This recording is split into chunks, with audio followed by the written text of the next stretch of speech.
Right, you can hear my beard bristling against my Madonna on that side. I thought that was the wind rustling through the trees. Wind, you can't hear that as well, can you? Right, guys, listen, we've got a treat for you. This our last show today. This is Mr. Tim Hayward. So, I don't know, some of you, mate. So, thank you, writer, broadcaster. So, and particularly, Mum, thank you. most recently, writer of a book about steak. Now, I mean, you've done a number of books, Tim. I know Yes, that. But yes. we're specifically talking about steak. So, I mean, I think.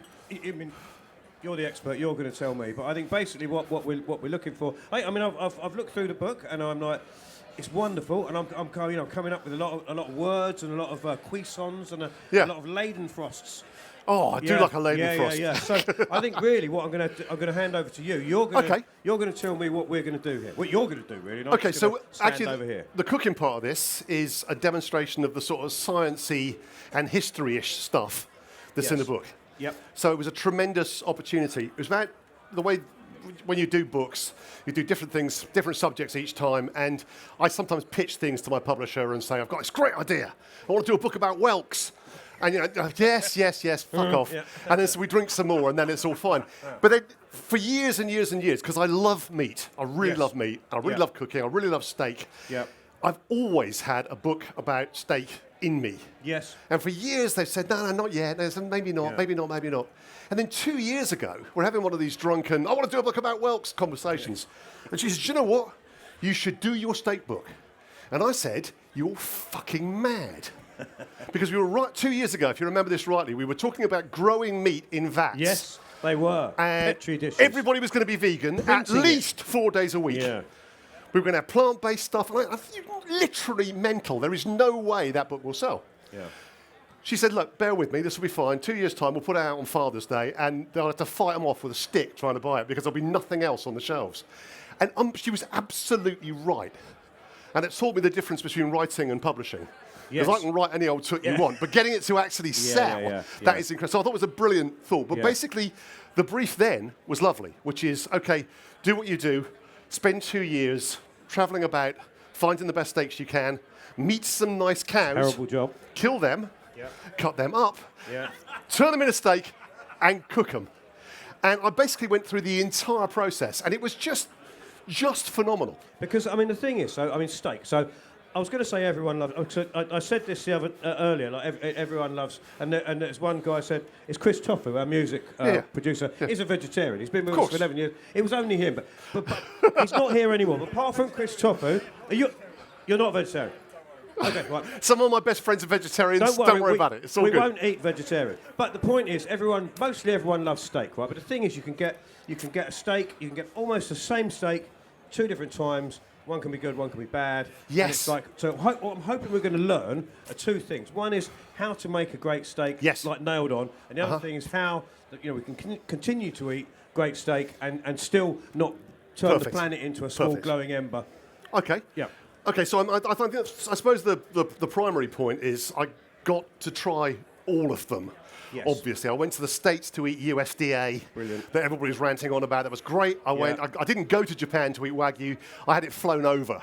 Wow. And I went to all the places to try all this stuff. I went to places in Scotland. Yeah. I met cows that had never ever been to a vet or been fed anything other than like wild flowers. Brilliant. And so I tried all of these things, and some of them were great.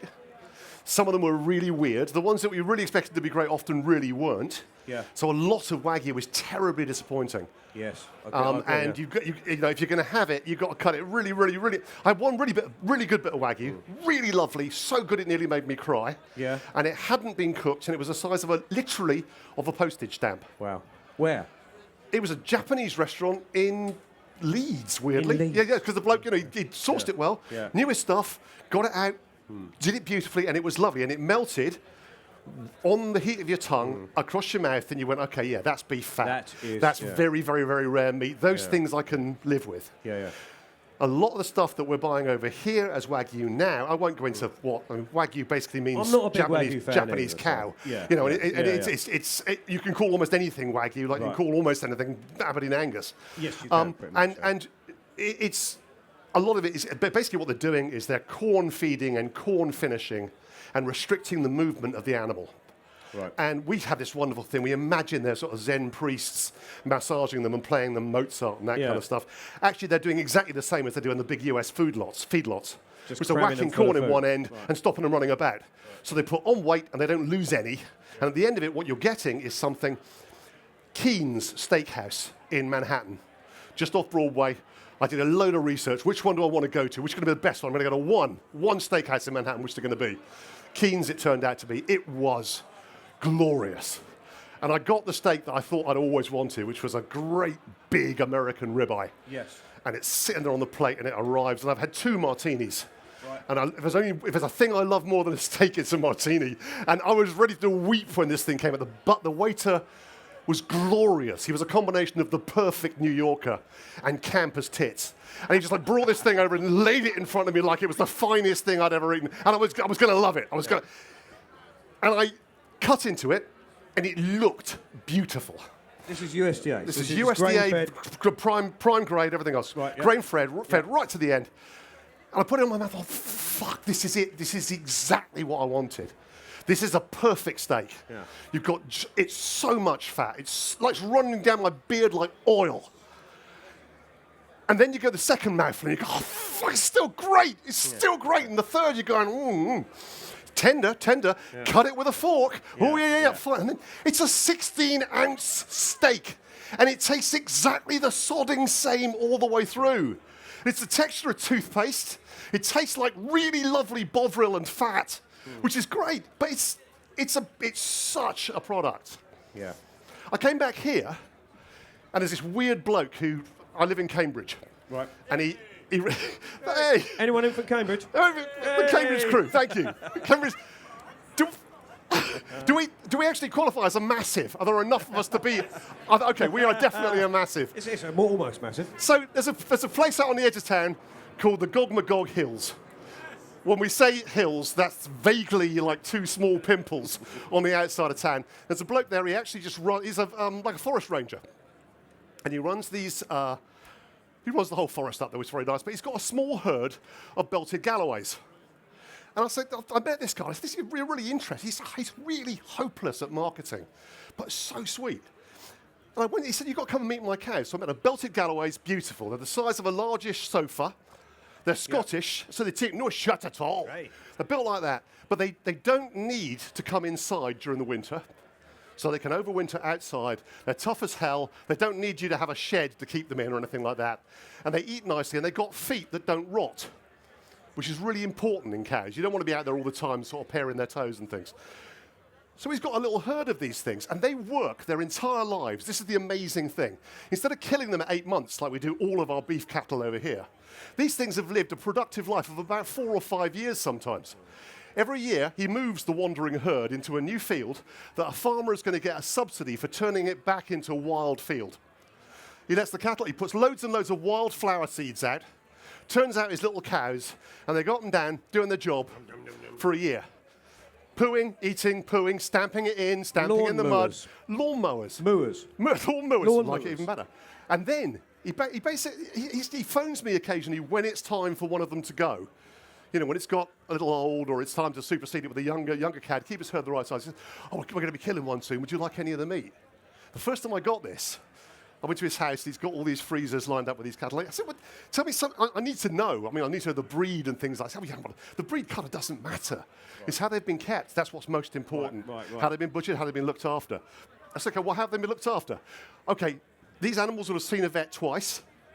Once when it was born and checked, and at the end, just before, which after it was slaughtered. Yeah. So they cut into the insides and check it's all okay.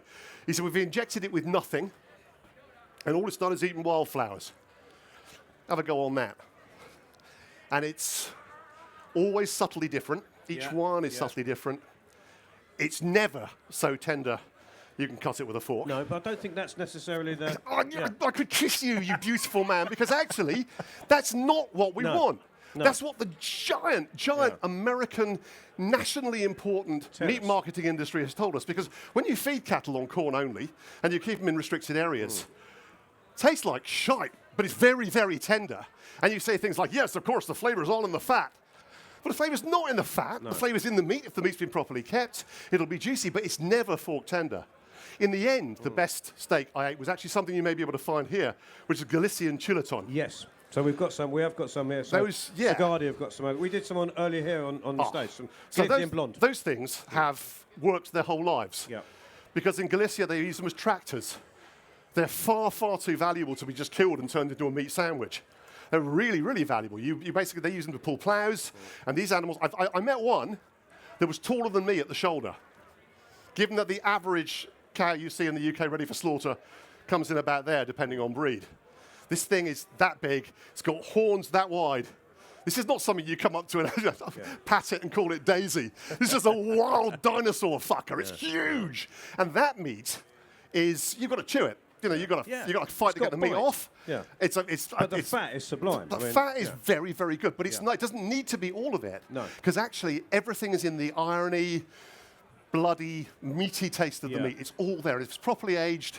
Just a gorgeous, gorgeous thing to eat. So I think, the question I want to ask, right? So after your 2 years and after meeting all these animals and killing them, killing them and taking bites out of them. But I mean, the thing is, what is it? So it's not about breed. Mm-hmm. It's definitely about sort of terroir, what they eat, where they live. But what's the secret? What makes a good steak?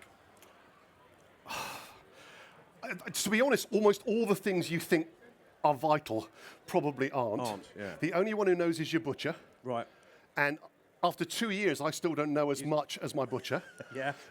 Well, I've got 3 butchers in Cambridge. Yeah. They're very sweet, all of them. And all of them got to the stage where they text me if they had something good come in. And then just before the book came out, one of them texted me. He says, "You've got to go and see the other guy because he's just had a really good animal in." I thought, okay, that is really good. When you trust your butchers so much, and they are so into it like you are.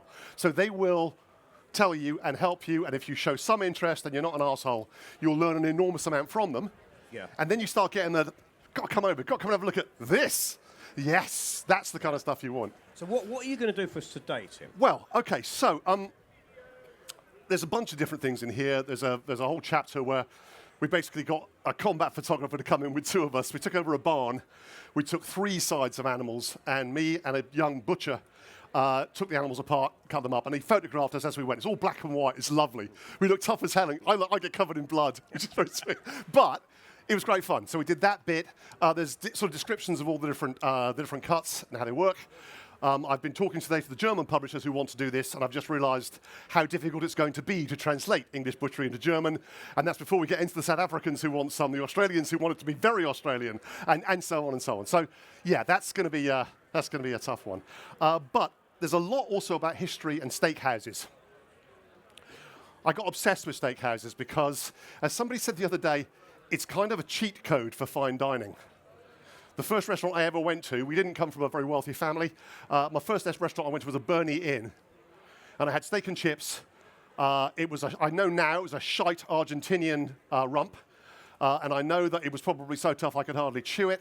And I know it cost 2 and 6. The very important thing was the whole meal cost 2 and 6. And that was the prawn cocktail, recipe in there. Classic. Steak and chips, recipe in there. Black Forest Gatto, recipe in there. A brandy for Dad at the end, which he could swill around in the glass with his smoking his slim panatella. Yeah. And an Irish coffee for the lady. Woof. Yeah. It was but the thing was, it had all of the trimmings and trappings of proper posh eating, but we could go in there and not feel bad. Yeah. And I actually realized that all of the steakhouses I've loved, Keen's is like this in New York. Yeah. I mean, you're sitting there and some unbelievably fucking rich people sitting around you eating these terrific steaks, but you don't feel out of place. Yeah. I love Hawksmoor with all my heart. They're lovely. So you've got lots of leather, you've got lots of brass, you kind of... But they're signifiers. Yeah. They're code that's telling you you're in there. Yeah. It's a cheat code for fine dining. They're not looking down on you. No. And I love Hawksmoor because I go in there and there'll be a table of braying city boys in a corner who've made more money in 5 minutes than I could dream of in my entire life. And we're eating the same damn steak. Yeah. And I know the cow it came from. but no. So I love the steakhouse thing, but I also, because I own a couple of restaurants and I've worked in kitchens a lot when I was younger, and I'm kind of obsessed with the nerdery around service and cooking. So I love it when I discover something and you think, actually, that's a really interesting thing those guys have done, because you can see where the profit's coming from and why it works and how it works. So the cooking method I've used for this is something called reverse sear. Yep. You've probably heard of this. There's also, in here, there's 5 different ways to cook a steak. I actually suggest you buy 5 steaks, identical ones, bring your mates round and do it together as a group in an afternoon. Cook it 5 different ways, which includes the old way with a hot pan, all that bollocks with your finger. It is technically bollocks, by the way. You don't want that. This thing, which is going to change your life, everybody will have shown you one of these. All editors who edit books or magazines will say, oh, don't put one of those in. Oh, it's so sciencey. They're terribly expensive gadgets. Well, they're £11.50 from Nisbets. Yeah. And they're so sciencey that the dinner lady at your children's school and the king in the paper hat and the terminal Acme at McDonald's both use them every 15 minutes in their restaurant job, and they do it every day, and it's the law. In most places, cooked food is being cooked. So don't tell me you can't handle it in a home kitchen. And it means you can get your steak right. You don't ever get your steak wrong. You never, because some of these things, I'm talking about buying 50 quid's worth of meat, 100 pounds worth of meat, and cooking it for a bunch of friends.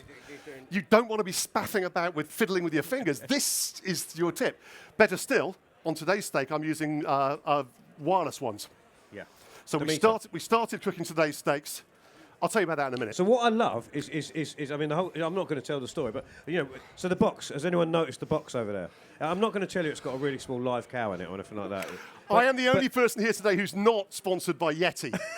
And I'm going to make them bloody regret that, because this is an oyster. Others are available.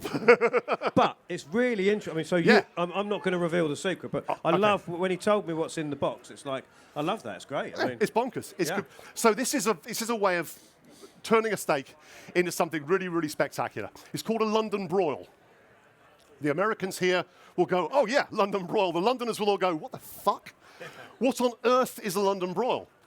Never been in London. You won't find one in London because it's an American 1950s cheap steakhouse steak.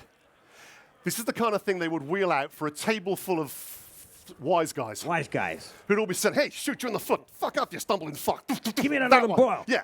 Big, big show-off Italian steak. Like that thick. Now, if you make a decent steak that big, it's going to be inedible, uncookable, absolutely hopeless. But they found a way to take a piece of rump, 2 inches thick. It's a rump. It's a rump. It's basically a big rump. A rump, right? Which is the cheapest of all the steaks, the Yep. toughest one to cook, the most difficult one. Because what they do, they marinate the arse out of it. And then they sear it on the outside so it goes very dark. They rest it for a very long time. And they cut it across the grain extremely thin.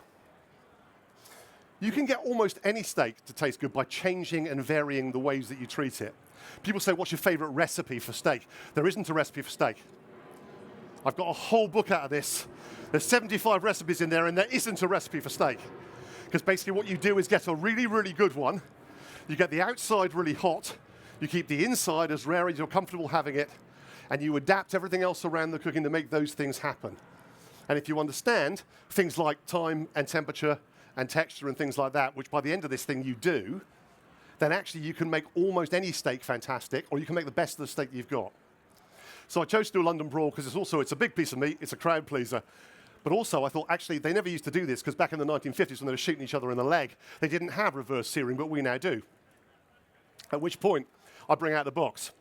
The box. The box. Dum, dum, dum. What's in the box, Tim? So this is a beer cooler, as you will be aware. Obviously, it's a very fashionable and expensive beer cooler all the way from Norway, and I'm not paid to say that. All right, I am. So this is a very good. Is that It's very good, yeah.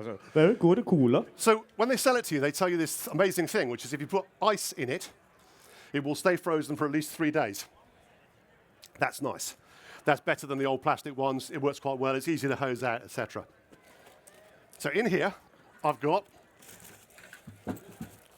round of applause if you can tell me what this is. It's a brick.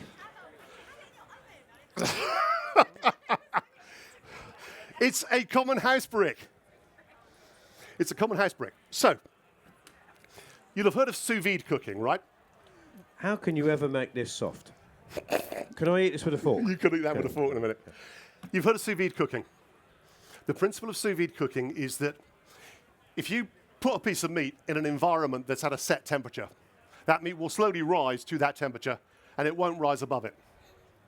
Right. So when you sous vide a steak, you take a piece of meat, you season it, you put it in a plastic bag, and you drop it into a tank of water at 56.6 degrees. And it's never going to get hotter than the water. It's never going to get hotter than 56.6 degrees. Yeah. Steakhouses, good and reputable steakhouses, will do this for you. First one I ever saw was Marcus Waring's place when he opened it in, I think it's St Pancras. He took me into the kitchen for the first time, and standing on the line were 5 water tanks for the 5 cuisines. And all the different cuts were in it, all in plastic bags. And he had a thing called a hosper, which is a big Spanish oven that runs at about 600 degrees or some old nonsense like that, like a blast furnace like this. He said, I don't like this because it de-skills what we do as chefs, because we've all trained how to make a good steak. But basically, somebody comes in, we pull the steak they want, we toss it in the hosper. It takes the same amount of time, so I've got a rare, a medium rare, and a well done on the same So steak. you've got I'm the doing different it at tanks the with the different medium, well... Exactly that, yeah. So that's what One and out it's de-skilled it, but it means that some of this... What it boils down to is you need never, ever eat a badly cooked steak ever again. And I thought, actually, that's not bad. That's not a bad claim. Now, actually, most modern steak houses don't do that anymore, because I find that the plastic bag cooking you get a kind of boiled flavour to the steak, which I don't like. That may also be bollocks. That may be just me emotionally responding to not liking that kind of tech. But what they do in most steakhouses now is they've got a thing, I'm trying to remember the name of it. It was an American thing. Originally, it was designed for school dinners. And had a load of... Thermodyne. Here he is. Thank you. The man who's watching me and is going to catch me for saying things wrong, but thank you for that. A Thermodyne. Thermodyne is a great bit of kit. Originally designed for American school dinners. It's a bunch of trays. You can set it at various temperatures, so all those dinners in their tinfoil will cook at different temperatures. You set the temperatures of those racks to your cuisines. You put the steaks in at the beginning of service with some seasoning on them, and then again, you can pull them out and put them on the hosper, but you've got no plastic bags. That's also called reverse searing. So what I've done here is I've reverse seared a London broil. So reverse searing is the worst possible thing when you discover you're doing a demo on stage down in London and you live in Cambridge. Because you've got, basically, when you reverse sear, you put the meat in the oven at the temperature you want the center to be, hours ahead of the time you want to cook it. But you don't care how long it is, because as long as the temperature comes up to 56.6, all you've got to do is finish it when you get there.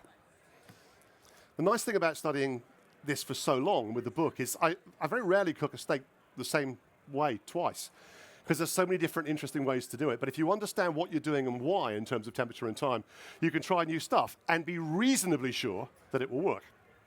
So as far as I'm aware, this is the first time anybody's ever done a London broil, reverse sear. Done it in Cambridge, started this morning. When I put the steak in, planning for it to come up to 56 degrees, I thought it's going to drop off. What can I do to help that?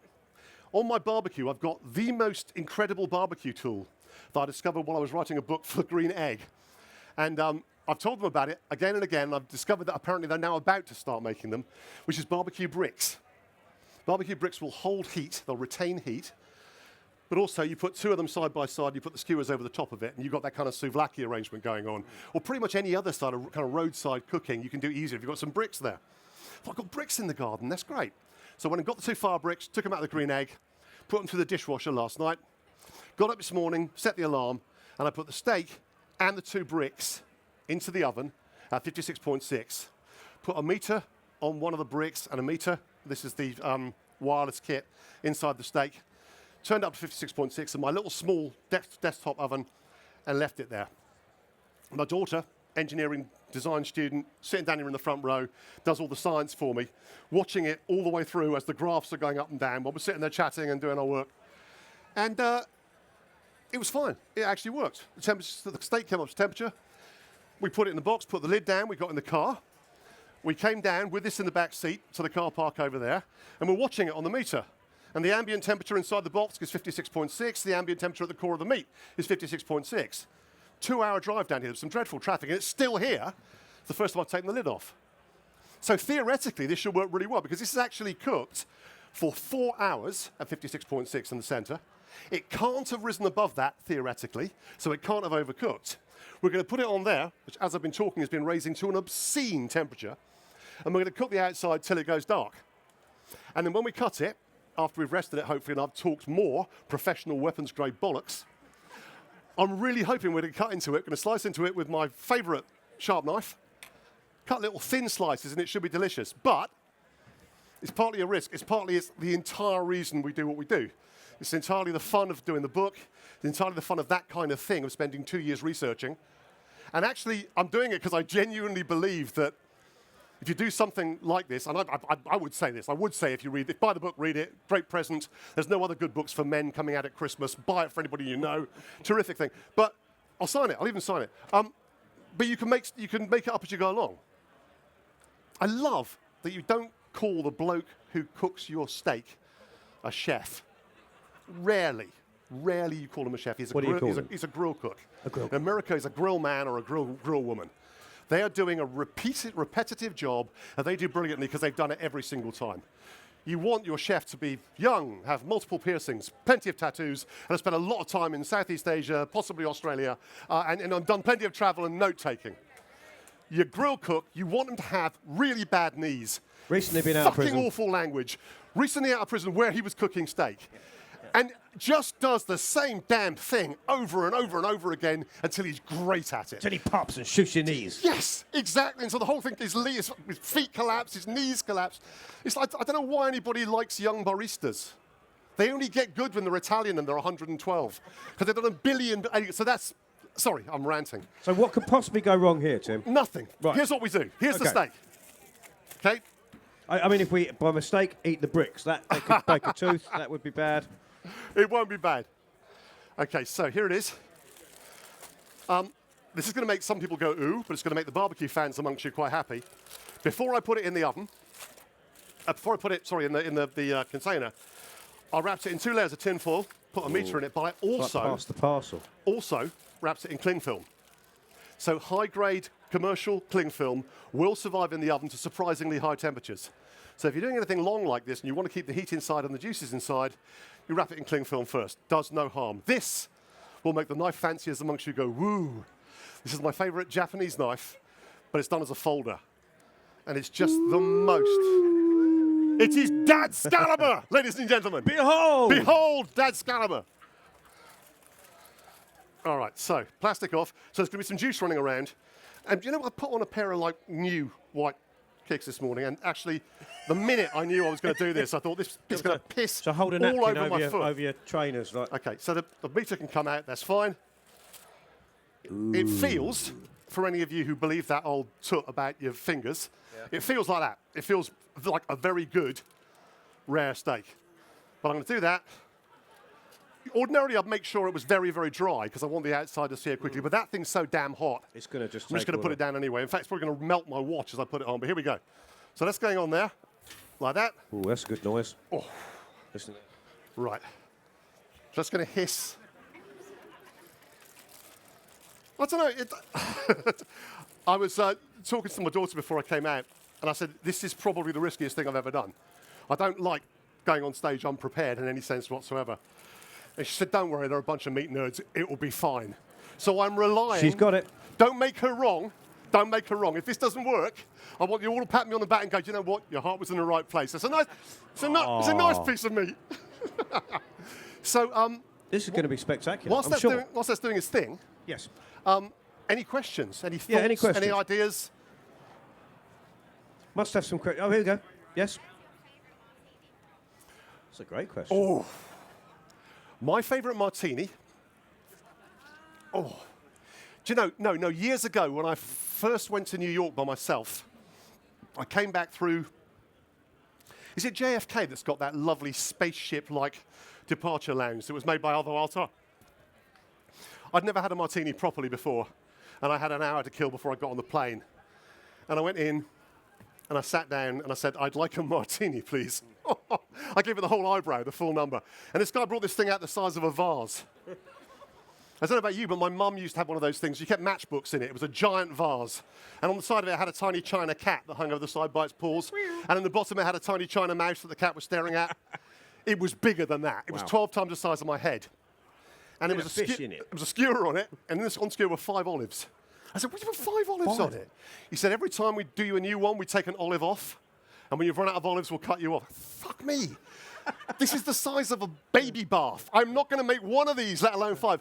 And you know, that was one of my finest flights ever. I enjoyed every second of it. They upgraded me to first, and I didn't even notice. Business, I didn't even notice. I was superb. Absolutely miraculous. That was a good answer, right? Thank you. Anyone else about martinis or steak or wallabies? Sir? Sir. Another good question. Do you salt the beef before or after? I salt the beef massively before. Right. Okay, so if I'm doing regular steak cooking, not like this with a marinade, I would salt the night before I was going to cook and put it in the fridge uncovered. So when a steak hits a pan, if it makes a hissing noise, what it's doing is it's wasting heat, turning water into steam. So you don't want that. You're losing the first couple of seconds of getting a good crust on it. People get very panicked about early salting because when they take the steak out of the fridge, there's liquid on the bottom, pinkish liquid. It's not juice, it's water. So the water's come out and it's left all the flavor compounds inside the meat. It's concentrated it. It's kind of the same thing that happens when you age a ham and you change it from a big wet leg of pork to a tight, dry, air-dried ham. Same flavors, half the weight. Butchers hate this stuff. They hate it because they buy a kilo of beef and they've got to sell it for 750 grams worth of meat. That's awful. But actually, that's the thing that really does it for you. So it tightens the meat up. It makes it much, much crisper when it hits the pan. I think it's lovely. If you follow me online, I had a really weird brain fart the other day and thought, actually, I do this for 24 hours. I want to be able to do it quicker. So again, with my daughter's help, I got a Tupperware box, drilled a bunch of holes in the bottom, drilled a big hole in the top, and put one of those computer fans on top, the things that keep your laptop cool. I put the steak inside it, salted, put it inside the fridge, and in 3 hours, it had done 24 hours worth of crisping and drying. I thought, okay, this is going to improve my life, no end. I can get up, fancy a steak sandwich just after breakfast, and be in there at lunchtime with one that's been there for 24 hours. Apparently, they have a dry aging machine that's about this size and costs millions of quid. But I made one out of Tupperware and a fan and a 9-volt battery. Round of applause for that. With my daughter. That makes me happy. This is proper science, kids. So yes, definitely. But also, you may have been told something else by a professional chef, your mum, your mates, your personal experience. And if that is true, the one thing I can tell you about steak is you're right and I'm wrong. Genuinely, if it works for you. So this works for you thing is really interesting. Has anybody ever been told, take the steak out of the fridge and bring it up to room temperature before you cook it? Yep. Yeah? Okay. You do that, you're welcome. It's absolutely fine. Just always do it. Because if the middle is like 5 degrees lower than it should be when it's in the fridge and you want it to come up to temperature, that's fine. But you've got to make sure it comes up to temperature in the room with the same temperature every time for the same period of time. Otherwise, it won't be the same every time you cook it. And you want to be that 85-year-old guy with a bad knees who's done the same steak over and over again and is good at it. Actually, the best thing you can do is leave it in the fridge where it's always going to come out the same temperature. It'll actually cook slower, so the outside will get darker, the inside will stay rarer. So some of I shouldn't say this is slightly cheating, but whenever there's a picture of a rare steak in the book, I'd worked out with tests beforehand, if I want to make it look really rare, I put it in the freezer until it's just starting to crisp off on the inside, then sear the outside. And actually, it will really hold back the rareness. Not quite so food safe, and I wouldn't be doing it in a restaurant, but it's, that's the way you can do it. So I think many of the things you've heard work, many of them don't, but it's the repetitiveness and understanding where you've been before. And have we got any salt? I haven't seen any of you. This shouldn't actually need salt. So you've seasoned. Yeah. So you don't want to you won't season any more. You won't put any more in, right? Shouldn't do. I mean, I would always say at the end, I think it's one of the things I know as a restaurant critic is the problem we have at the moment is routine under seasoning everywhere we go. Yeah. Like I said, I'll rant for a second because this one's doing quite well. I run a series of restaurants. One of my favourite things is when the grill chefs make me a bacon sandwich. So I went in one morning recently and I said, a bacon roll, please. Great. So they do the bacon, that's fine. Put it on the roll. I went outside to sit in the sun, ate it, and it turned, as they say, to ashes in my mouth. It just didn't taste like anything. So I went back in and I said, look, can you put some salt on this? And the chef said, oh, thank Christ you said that. He said, I always salt mine. You're routinely salting the bacon? He said, yeah. It's the only way to make it taste of anything. Oh, this is terrible. This is really, how is this happening? So I phoned our butcher supplier, our meat supplier. He said, oh, yeah, of course, we don't make it. We buy it from Denmark. I go, okay, that's fine. So I spent 2 days, I won't get back, talking to people in Denmark. And they were really sweet. And they said, no, of course. We don't put hardly any salt in the bacon anymore because people want that in the different countries. The customers want no salt because it's bad for them. It's not bad for them unless you're that 1/10 of the people who are hypertensive that react to salt. But that's another entirely different rant if I need an extra 10 minutes for the meat. Eat salt, folks. It's safe. Eat salt. It's good for you. But he said, and I just realised, and I said to the chef, what the fuck are we going to do? I mean, you can't, literally in an open kitchen, you can't be going, oh yeah, bacon roll, lovely. The customers would leave in droves. But you could see them all sitting out there going, ketchup, this needs ketchup. That doesn't need ketchup, it needs salt. So don't feel bad about salting your bacon, because they have desalted your bacon while you weren't looking. And when the time comes that you've got to put some salt on top of your meat, do not worry. I will phone your doctor or I'll get a letter from your mum, but you should be all right. So you're saying basically salt to serve. You would say season on the way out rather than... I would love to be a chefy wanker and say, yes, no, you mustn't. I'm not going to allow salt cellars in my restaurant. I don't actually think that's true because I think people's personal tastes are different. True, yeah. I'm 61 years old. I probably have a higher tolerance to salt, particularly the life I've lived, than half the people out there. But I do think the removal of your option to change it is undermining a lot of your enjoyment of the food you have. Would you suggest? I mean, when you're going to slice this up, do you think should we? Oh, we'll do a bit of salt bay on it. Yeah. Hold yeah. tight. Let's have a look at that. Okay, that's coming right off. How are we looking? Oh yes. So that has come up to temperature quite quickly, which was. No, let's not say a shock, but what do you think? Doing your traditional tests. I don't know what I'm doing, but it seems very proddy. There's some interesting tests. Yeah, you've got the crisp on the outside. Yep. It's going to resist. As it rests, we're going to give it. I would normally give this 10 to 15 minutes to test, but I don't think we got quite that long. No, we'll leave it as late as we can. If we don't cut this up, they'll eat us. Oh, they'll without salt. Throw things at us. Yeah. So you can do that. You can do that test, and you can feel it again. I keep doing this because it makes me laugh. Have you all heard this stuff? Do you know the chef trick? Yeah. Pinch that bit, and is that supposed to be rare and then medium? I can never remember, to be honest. Medium rare is there with your hand like that, and then there's this stuff about if you go across 1 finger, 2 finger, 3 fingers, you get into better and better done or something. I don't know. I mean, I don't know. You might be somebody who's hand makes things out of wood or iron. You might be a terminal masturbator. I've got no idea. But you might have a forearm like that. Thank you. I have no idea. If he was a terminal masturbator, he'd be dead. There is that.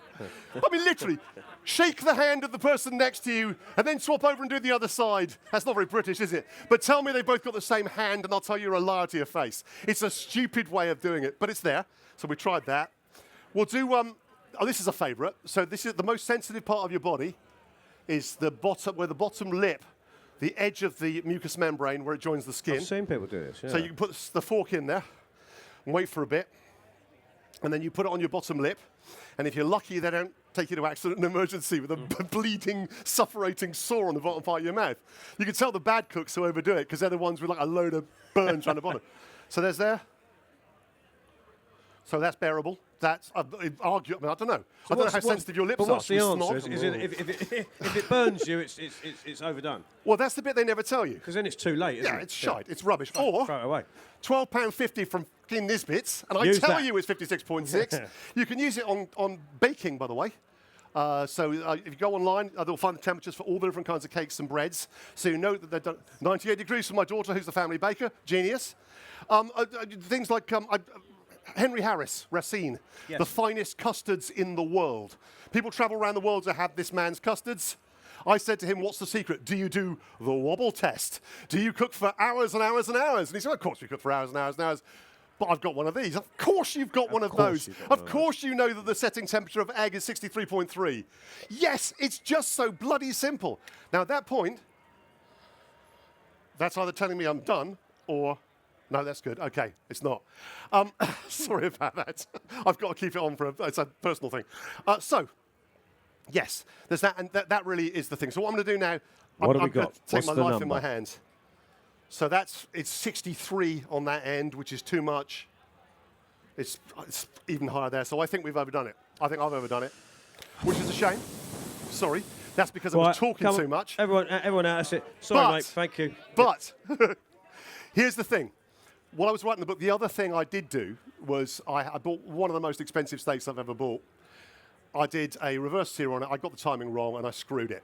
And it was 75 degrees by the time I got it into it, and I nearly wept. I had guests in the dining room. It was out there. It was ready to go. I brought it out, and I cut into it, and I was making the kind of apologies I'm doing to you now. And it was absolutely bloody lovely because it had been properly rested. The juices had stayed inside. It was different, but it was gorgeous. All the flavouring was there. This one, I'm not sure whether it's going to result in me getting shot in the foot. So, I mean, 60, I mean, it's medium, Hang might be on. medium. Yeah. Really? Yeah. That, ladies and gentlemen, is why they pay him the tall money. That is a genius. The man, the legend, Richard H. The man's Turner. just, he's got Bluetooth behind his glasses. It's the only way you can know. Excellent, okay. Shall I cut in? So we'll go for the money shot, cross the middle. The moment of truth. Dum, dum, dum. I'm not going to do that. It's a horrible show-offy thing to do. In we go. Okay. It's got pink. It's got pink. It's not too bad. I'd like it to be rarer. What it's not doing is pissing liquid all over the bench. No. Which should mean, bear in mind, remember what I said, this is a very cheap steak with which you're trying to impress gangsters. If I really want to get myself shot in the leg, I'll make it so tough they can't eat it. This is a tough cut. Can I help with that tasting there, Tim? I mean, I'd like, if you want a second opinion, mate.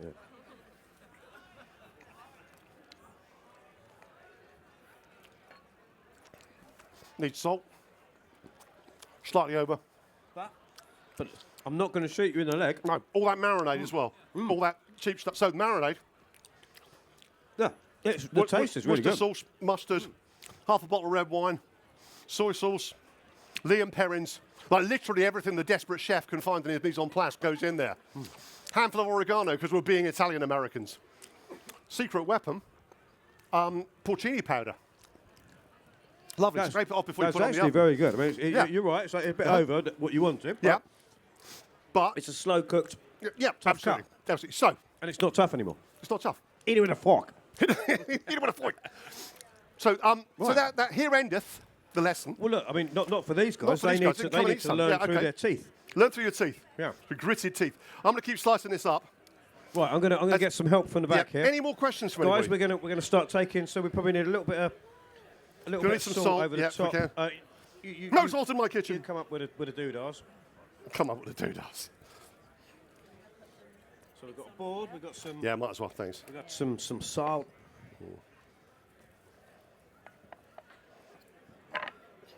Well, I feel like look. I can. Hey, this bit. It's like a dawn is dawning over there. It's a Oh, yeah. flush.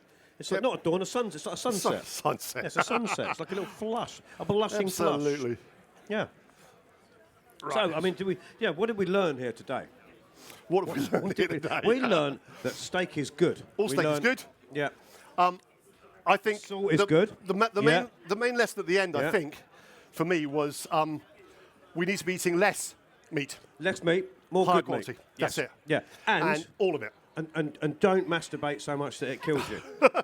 That will be the one. The only way it kills you is you find yourself eating stuff that's badly cooked. Yeah. Yeah. So yes, But this is looking pretty good. So I think we're gonna get there. yeah. Yeah. Ordinarily, I should be doing this on a cart table side while singing O Sole Mio. Yeah, second that's Yeah, fine. go on. Let the people. So you guys tell us. So what do you think?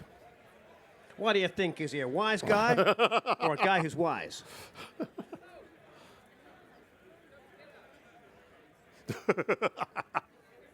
I'll do this sort of glibly smiling and sawing my finger off. What do you say down there, guys? I think it's pretty good. I think it's really pretty good. The flavour's good. The kind, Do you know what I found out after I wrote this down? Somebody said, this is Nigella's tagliata. Is that right? She does a lovely version of this, still hot, and does it and serves it on top of a bed of rocket, which is another really interesting stunt, because if you think about it, what that does is you've got something absorbing all the juices that you leak because, you didn't dry it overnight, you didn't put enough salt on. So no, it's another good way of serving it as a meat-based salad, which I think you'll find is always to be recommended. There's a gentleman at the back there in a Pink Floyd shirt who's actually nodding in an appreciative way. It sort of works, doesn't it? Is it? Yeah. Is it good? And I'll tell you what's doing a lot of the... Go for that. I like that's the steak nod. What's doing a lot of the Right, heavy yeah, lifting, by the way, is that cut across the grain. Yeah. So if you cut it the wrong way, you've got sodding great long ropes of meat fibre, and you're trying to get through them with your teeth. If you cut it the right way, they're really short anyway, and you just part them with your teeth, so it actually gets more tender because you've cut it that way.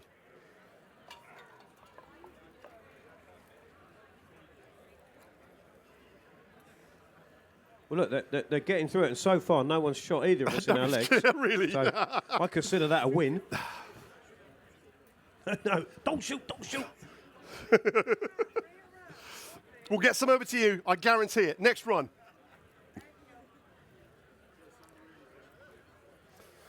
So I don't know if we didn't mention it. My day job is a restaurant reviewer, as well as other things. I went to a restaurant yesterday called eBay. eBay. We had the man here on here earlier. Yeah. He was on first. Bloody lovely chuleton. Really enjoyed it. But they did a really interesting thing. I also had the T-bone. The T-bone's a lovely. It's always considered the great date steak because around one side you've got a nice piece of sirloin, and on the inside you've got a bit of fillet. And if you've got one of those really, really sexist waiters, they'll cheerfully chop off the fillet for the lady and the sirloin for the gentleman. Yeah. They cut it in the most really interesting way. They take the sirloin off and cut it that way, like that. And they take the fillet out and cut the fillet down through the middle, like that. Oh, I saw Rich did that today. When he was, I don't know anywhere else that does that. And I just thought that is a really, really sexy way. So you get like a bit of pink on pink on the inside face. That's what he did earlier, yeah. But I'm such a geek for sort of restaurant behaviour and how people run their dining rooms and things like that. And I see something like that I've never seen before. Oh, Jesus, that's so clever. That's a nice presentation that's going to make everybody more happy, which basically is what we're here for, frankly. The entire point of meat is to make more people happy. Did you have his little croqueta? I had his little croqueta. I will be honest. It was the least happy of my courses when I was there. And it was because I couldn't place it. Right. It had a sort of, I'm getting the prawns, they're lovely. I'm getting a black pudding in here, which is really interesting. And a sort of cheese, and I don't get the cheese. Don't get the chip. Well, and then there's the kind of crispy honey thing on top, which is very fashionable right now, but wasn't for me. So that was a... Yeah, I mean, I bloody loved it. But then I was, I think it's about, I was in a great mood. I'd had a bottle of wine, Oh, that always helps. I thought it was... Far away, yep. Yeah. So one of them over that way, please, for the gentleman with the fantastic haircut. Yeah.